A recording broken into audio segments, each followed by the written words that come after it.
तो मंत्र पढ़ते हैं, तुलसी दल, तुलसी पत्र मिलाते हैं, गंगा जल मिलाते हैं और फिर उसको पवित्र करते हैं मंत्र पढ़ के, ओम पवित्रा पवित्रो वा सर्वावस्थाम गतो विवा, और उसके बाद उसमें तुलसी दल छोड़ते हैं तो उसको बोलते हैं कि पवित्र हो गया, यानी प्रसाद बन गया। ऐसे ही मुसलमान इस्लाम में मौलाना जो है वो आएगा और उसको लेकर के उसमें से सामान लेकर के उसमें थूकता, फिर पूरे में बिस्मिल्लाहिर्रहमानिर्रहीम कह के मिलाएगा, अब उसको फिर पैकेट बंद करेगा और फिर उस पर हलाल सर्टिफाइड, जैसे ISI मार्क होता है ना, ऐसे ही हलाल मार्क होता है, उन लोगों ने ईजाद किया तो उसको लगाएगा और लिखेगा हलाल सर्टिफाइड, यानी मुसलमानों के लिए यही सामान खाने लायक है, बाकी सब हराम है। हराम मतलब नाजायज़ है, उसको नहीं खा सकते। तो इस तरह से वो अपने खाने के लिए भी बनाता है और दूसरे को भी खिलाता है। हिंदू धर्म पवित्र और शुद्ध, इन दो चीज़ों को ध्यान में रख के चलता है, और वो लोग उसको हिंदू के विपरीत चलता है, उल्टा करके चलता है, तो उसको वो घृणित गंदा करता है।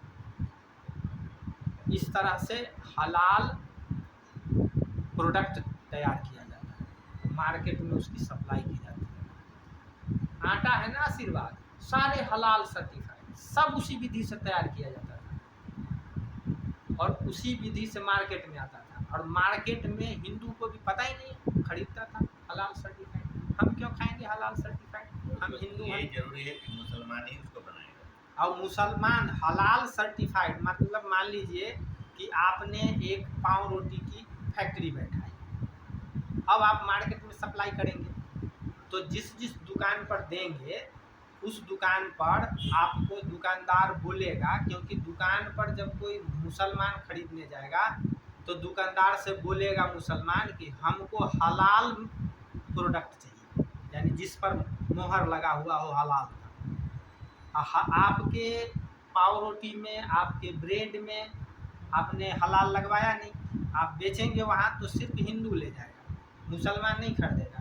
इसलिए दुकानदार आपको बोलेगा कि आप हमको हलाल सर्टिफाइड पैकेट दीजिए। तो उसके लिए क्या करना होगा आपको उस इलाके के मस्जिद में, मदरसे में मौलाना से संपर्क करना पड़ेगा, उसी के पास इसका कॉपीराइट है।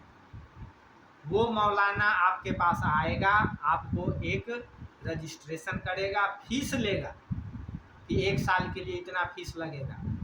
उसके बाद कहेगा कि आपके यहाँ जितना कर्मचारी है उसमें कम से कम 5 कर्मचारी मुसलमान रखना पड़ेगा, तो निगरानी करेगा कि उस विधि से बन रहा है कि तभी मुसलमान उसको हलाल करेगा वो मौलाना। फिर वो मौलाना साहब आपके जितने प्रोडक्ट का जो रॉ मटेरियल है, कच्चा माल, आटा है, चीनी है, केमिकल है, उसमें आकर के इसी विधि से उठाएगा, लेगा और थूकेगा। बिस्मिल्लाहिर्रहमानिर्रहीम एक वाक्य है, इसका उच्चारण करेगा, अब कहेगा कि हो गया हलाल। उसके बाद वो आपको पैकेट जो भी मिला उस पर हलाल का जो लोगो होता है वो प्रिंट करने की छूट दे देगा। अब उसको मार्केट में बेचिए, मुसलमान भी खरीदेगा।